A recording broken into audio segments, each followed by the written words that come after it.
बिस्मिल्लाहिर्रहमानिर्रहीम, अस्सलाम वालेकुम। एक आम शहरी आपसे मुखातिब है। खातिन हज़रात, एक फिल्म मेकर है जिनका नाम है नबील कुरैशी। आप में से अक्सर लोग उनके मुख्तलिफ प्रोजेक्ट्स की वसातत से उनको जानते होंगे। मिसाल के तौर पे उन्होंने अभी हाल ही में जो एक प्रोग्राम किया, जो उन्होंने हाल ही में एक मूवी की फहद मुस्तफा के साथ कायद आजम के उन्वान से, उसके ऑनर होने के बाद या उसके नशर होने के बाद मजीद उनकी पजीराई हुई। और इसके अलावा बेशुमार ड्रामा इंडस्ट्री में उनके कारनामे ऐसे हैं कि जिसकी बुनियाद पर नबील कुरैशी साहब को अगर ये कहा जाए कि वो फिल्म मेकिंग में किसी तारुफ के मोहताज नहीं है तो शायद गलत ना होगा। वो एक ड्रामा शूट कर रहे थे कराची में, और वहां पर एक ड्रामा की शूटिंग उनकी चल रही थी जिसमें कुछ बलवाई यानी एक मॉब यानी कुछ 4-5 लोगों का जत्था वो आता है और वो उस घर में दाखिल हो जाता है जहां पर वो मामला चल रहा था। उनकी शूटिंग चल रही थी, वो उनका प्रोडक्शन एरिया था, वो शूटिंग साइट थी उनकी। वहां पर वो आते हैं और वहां पर वो मॉब आके वो जत्था आता है और वो जत्था आकर वहां पर मौजूद तमाम तर जो उस ड्रामा की या उस मूवी की जो भी वहां पर शूटिंग चल रही थी उसकी कास्ट पर जदोकोब करते हैं, तशद्दुद करते हैं, उनकी चीजों को उठा कर ले जाते हैं। जो शूटिंग के आलात होते हैं जो कि बहुत ज्यादा महंगे होते हैं, उन चीजों को नुकसान पहुंचाया जाता है। वहां पर जितने भी एक्टर्स एक्ट्रेसेस मौजूद थे उनके मोबाइल फोन्स को जब्त कर लिया जाता है। ये तमाम तर चीजें वो है जो कि नबील कुरैशी साहब जो है वो अपनी एक ट्वीट में रिपोर्ट कर रहे हैं। वो ट्वीट भी इस वक्त आप देख सकते हैं। उसकी उनकी कास्ट में जो जो शख्सियात शामिल थी उनमें एक नाम हीरा मानी का बताया जाता है। हीरा मानी किसी तारुफ के मोहताज नहीं है, बड़ी फेमस एक्ट्रेस है।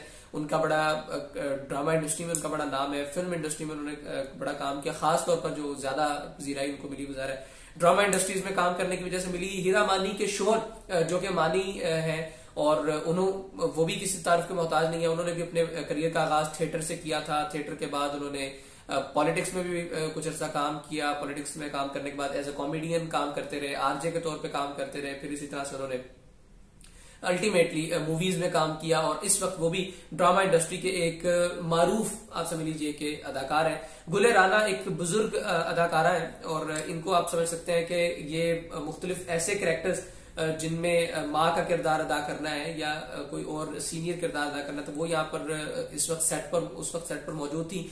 चाइल्ड कास्ट कुछ मौजूद थे, कुछ बच्चे ऐसे मौजूद थे जो कि स्पोर्टिंग किरदार निभाने के लिए वहां पर मौजूद थे। उनको भी जदोकोब किया गया, उनको भी तशद्दुद का निशाना बनाया गया उस जत्थे की जानिब से, उस मॉब की जानिब से, उन बलवाइयों की जानिब से। और अल्टीमेटली इन तमाम तर एक्टर्स के और एक्ट्रेसेस के मोबाइल फोन छीन लिए गए। मौके पर जो मौजूद था साजो सामान था, फिल्म मेकिंग का जो शूटिंग का सामान था, उसमें से भी कुछ उठा लिया गया और वो उठाकर अपने साथ ले गए। नबील कुरैशी साहब लिखते हैं कि हम पीआईबी पुलिस स्टेशन में मौजूद हैं और पीआईबी पुलिस स्टेशन में मौजूद होते हुए हम अपनी एफआईआर के इंदराज का इंतजार कर रहे हैं। ये तकरीबन रात गए ये खबर जो है वो आई थी और इस वक्त मैं आप सब तक पहुंचा रहा हूं। और नबील कुरैशी साहब ने ये भी बताया कि उन लोगों के पास, वो मॉब जो हमारे पास आया था हम पर हमला करने के लिए, उनके पास असलहा भी मौजूद था, वो लोग मुसल्ला थे। और इस पर काफी सारे सितारे जो हैं शोबिज़ इंडस्ट्री के, वो इस पर आवाज बुलंद कर रहे हैं कि बिल्कुल पीआईबी पुलिस स्टेशन में मौजूद नबील कुरैशी और उनके पूरे क्रू को इंसाफ मिलना चाहिए, उनकी एफआईआर का इंदराज होना चाहिए। और वो लोग जिन्होंने इनको जदोकोब किया, इनको तशद्दुद का निशाना बनाया, इनसे मोबाइल फोन छीन लिए गए, इनको हरासा किया, उनको करार वाकई सजा मिलनी चाहिए।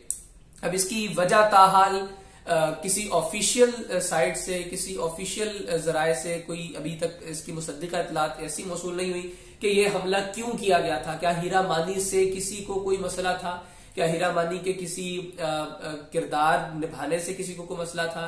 क्या उनके किसी ड्रामा में निभाए जाने वाले किसी किरदार से माशरे में कोई एक ऐसा मनफी रुझान जो है वो परवान चढ़ा था कि जिसकी बुनियाद पर एक जत्था, एक मुश्तिल जत्था, जाहिर है एक पूरा, जिस वक्त मॉब किसी भी चीज के लिए निकलता है और किसी भी कोई भी मॉब किसी भी काम को सर अंजाम देने के लिए निकलता है तो अल्टीमेटली उसके पीछे कोई ना कोई आइडियोलॉजी मौजूद होती है। वो लोग किसी न किसी वजह की बुनियाद पर निकलते हैं और किसी न किसी वजह की बुनियाद पर जाकर वो किसी भी शख्स को जदोकोब करते हैं, तशद्दुद का निशाना बनाते हैं।